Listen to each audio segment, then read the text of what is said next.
Deux contrôles aux frontières sous un même toit. Le président ougandais Yoweri Museveni et le président kényan Uhuru Kenyatta ont inauguré le guichet unique frontalier de Busia. Les installations de 13 millions de dollars ont été conçues pour faciliter les formalités d'entrée et de sortie pour les voyageurs et les marchandises. Nous voulons rivaliser avec les géants. Et pour rivaliser avec les géants, nous devons aussi être des géants. Nous devons être imposants, alors que nous pouvons être considérés comme des concurrents dignes. En Ouganda, le poste frontière de Busia est le deuxième point d'entrée le plus fréquenté après Malaba, tous deux situés dans l'est du pays. Le dédouanement des marchandises à ce poste frontalier prenait environ 3 jours, parfois plus. Il faut maintenant environ 2 heures.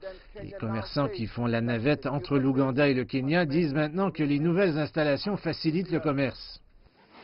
Les autorités espèrent également que les échappatoires dans la collecte des revenus seront également éliminés.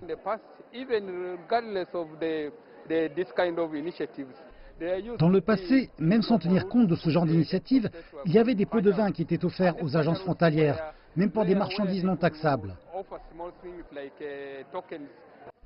Selon l'administration fiscale ougandaise, les collectes à partir de ce poste frontalier ont également augmenté de 45% depuis 2014.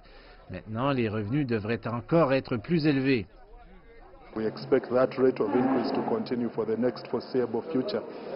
Nous nous attendons à ce que cela se poursuive. L'Ouganda prévoit un très fort cycle de développement et avec l'avènement du pétrole et du gaz et l'augmentation du commerce. Nous nous attendons à ce que cette frontière soit très occupée. La communauté de l'Afrique de l'Est a transformé 13 des 15 points frontaliers en guichets uniques en Ouganda, en Tanzanie, au Kenya et au Rwanda. Plusieurs autres postes frontaliers ont été ciblés dans toute la région.